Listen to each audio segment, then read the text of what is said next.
Coucou tout le monde, j'espère que vous allez bien. On se retrouve pour une toute petite vidéo. Suite à mon haul action, j'avais acheté, je vous ai montré ce papier photo qui est à 99 centimes, 35 pages et elles font 10 par 15. Voilà, c'est du papier glossy, donc brillant.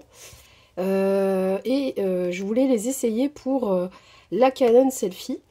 Mais voilà, et je vous ai posé la question si ça vous intéressait de savoir si c'était compatible ou pas, ou alors même avec une imprimante basique. Et du coup, je vous fais cette petite vidéo puisque j'ai fait mes petits tests. Donc, hier, j'ai sorti ma petite Canon Selfie. Et en fait, je me suis souvenue sur le moment, donc je suis allée vérifier, effectivement, quand j'ouvre ma cassette à papier. Vous voyez, elle s'insère dans la machine comme ça. Effectivement, le papier photo de Canon est spécifique puisqu'il est plus long, malgré le fait qu'il fasse 10 par 15 aussi, il est plus long, plus brillant que celui de chez Action d'ailleurs aussi, mais il y en a du mat. Et en fait, la Canon Selfie est prévue pour voilà, attraper ce papier qui est un peu plus long puisqu'il a deux bandes de chaque côté qui sont pré-découpées qu'on peut ensuite enlever. Voilà, je ne sais pas pourquoi ils avaient fait ça à la base, mais je ne sais pas si vous allez voir. Voilà, vous voyez, c'est pré-découpé. Et ça, on l'arrache à la fin. Et quand on enlève ces deux parties-là pré-découpées, eh ben, on se retrouve avec le 10-15. Donc, comme le papier est plus long, eh bien, ça ne convient pas, puisque, en fait, il doit être plus long pour une raison bien précise. La machine fonctionne comme ça, avec ce papier-là, et je ne pense pas qu'on puisse mettre n'importe quel papier photo. J'arrive plus à le réinsérer.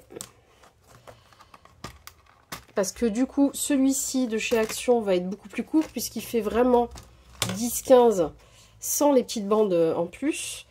Donc, je pense que la machine ne l'attrapera pas. Et d'autant plus que quand j'ai sorti le papier Action et que je l'ai mis là pour voir un peu, en fait, il n'est même pas de la même largeur. Puisque je pense qu'il est prévu pour faire 10,2 par 15,2, quelque chose comme ça. Et ce qui permet de laisser des petites bandes blanches autour de la photo. Donc du coup, en hauteur, là, comme ça, en fait, il ne rentre pas. Voilà. Donc on a vraiment un format très spécifique pour la Canon Selfie. Je sais que beaucoup de scrapeuses l'ont. Elle est vraiment très bien, cette machine. Je vous la recommande. Et voilà, il est un peu plus blanc par contre le papier de chez Action. Et en fait, vous voyez ici, ça ne rentre pas. Il est 2 mm plus long, il faudrait qu'il puisse... voilà, là il rentre pas, il y a des petits crans. Il y a des petits crans ici et en fait, dans cette dimension-là, ça ne rentre pas. Il ne s'incruste pas dans la boîte en fait. Donc voilà, ça n'est pas compatible avec la Canon Selfie. Ceci dit, c'est une très bonne machine, elle fait de très belles photos. Les photos à l'unité, il me semble, reviennent moins cher que de les faire développer. Je crois que c'est estimé par Canon qu'une photo 10-15 revenait à 30 centimes la photo, je crois, à peu près. Enfin, c'était pas plus de 40 centimes en tout cas. Et c'est vrai que du coup, on l'a à la maison. Voilà, on n'a pas besoin de se déplacer avec une clé USB. On peut régler nous-mêmes les photos, les corriger. Voilà, il y a une jolie application qui fonctionne très bien avec le modèle de Canon Selfie, les différents modèles d'ailleurs. Et donc ils vendent la recharge en papier qui vient systématiquement avec des recharges d'encre.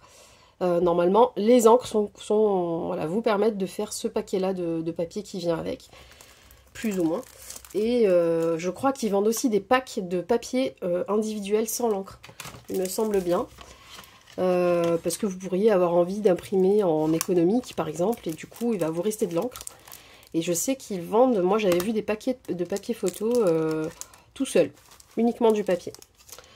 Bref, voilà, donc c'était juste pour vous informer que ce papier-là ne sera pas compatible avec la Canon Selfie. Ou alors il faudrait le recouper et même comme ça il n'est pas assez long, donc je pense que la machine va pas réussir à le récupérer. Sinon j'ai quand même essayé avec mon imprimante qui est une imprimante Canon Inkjet, enfin AG d'encre assez récente, mais pas non plus un truc de folie. Et le papier rend plutôt pas mal. Vous voyez, j'ai fait 2 petits tests. Un en qualité supérieure et l'autre en normal, mais je crois que de toute façon, elle détectait que c'était une photo. Et j'ai l'impression, je vois pas la différence. Donc je pense qu'elle a tout de suite mis la qualité photo d'office. Et effectivement, bon, moi j'ai mal placé le papier, du coup la photo est de travers par rapport au papier. Mais vous voyez, voilà, les couleurs sont bien. C'est brillant, mais pas trop. Du coup, je trouve que c'est pas plus mal, parce que c'est pas autant brillant que certains papiers, notamment celui que j'ai là. Ce qui fait que bah, dans un album, des fois, le fait que ce soit trop brillant, ça peut dénoter par rapport à l'ensemble. Vous voyez ce que je veux dire? C'est par rapport à notre déco, le style, le fait que ce soit ultra brillant, presque verni. Parfois, je trouve que ça, selon la lumière et tout ça, on voit pas bien la photo. Et si c'est pour mettre sur un cadre, comment dire? Souvent, il y a une vitre devant en plus. Bref, voilà. Je trouve que dans un album, des fois, on n'a pas besoin que ça soit autant brillant. Et là je trouve que voilà, c'est plutôt pas mal, en tout cas pour le prix, franchement le papier photo est plutôt sympa, hein. Voilà, donc oui, ça marche dans les, voilà, il est plutôt bien sur des imprimantes basiques, mais vous pourrez pas l'utiliser sur la Canon Selphy, ce qui est bien dommage. En même temps, c'est intelligent de la part de Canon, puisque comme ça on est obligé d'acheter leur kit, hein, évidemment. Voilà, c'était juste pour vous faire ce petit test. Il y en a plusieurs qui me l'ont réclamé, qui m'ont demandé de faire un retour là-dessus. Et puis moi j'étais bien curieuse de savoir ce que je pouvais faire avec ce papier. J'étais à 2 doigts de me dire, ah bah si c'est pas compatible, je le rendrai. Bon, le paquet que j'ai ouvert, non, mais les 2 autres paquets. Mais en fait, je crois que je vais les regarder parce que, ouais, pour... maintenant que j'ai une imprimante un peu potable, voilà, je peux aussi le faire avec l'imprimante. Sachant que ce papier-là coûte bien moins cher que le papier à Canon Selphy. Je ne sais plus à quel prix sont les packs et combien de pages il y en a dedans, mais je pense pas que ce soit, à mon avis, 99 centimes les 35 pages, c'est imbattable. Enfin, je sais pas vous. Si vous connaissez le prix de ce pack-là, bah dites-le nous en commentaire et du coup on pourra comparer. J'avoue que j'ai pas regardé avant de me mettre à filmer, mais franchement, pas mal. Pas mal du tout, vous voyez, c'est un peu brillant, hein. Les couleurs sont top, et encore vous voyez, plus rouge et bleu, moi c'est plutôt un beau rose et un beau turquoise, mais évidemment sur les vidéos on voit pas tout à fait les mêmes couleurs. J'essaierai de les prendre en photo et de vous les mettre à la fin de la vidéo, peut-être qu'en photo on voit les couleurs autrement, donc ou alors je ferai des petits réglages pour vraiment rendre ce que moi je vois en vrai. Et voilà, donc ok pour le papier, plutôt bonne qualité, assez épais quand même, hein, c'est du 250 grammes. Voilà, un peu brillant, je dirais pas brillant, mais je dirais un peu, comment on appelle ça, glacé, vous voyez, moi ça me fait penser à du papier glacé. Eux ils disent brillant, j'ai d'encre couleur, ouais. Enfin voilà, voilà pour le petit retour, j'espère que ça va vous être utile. En tout cas, si vous l'achetez ce papier, achetez-le pour vos imprimantes basiques. Voilà, allez, je vous fais des gros bisous, prenez bien soin de vous, et à très vite pour la suite des vidéos.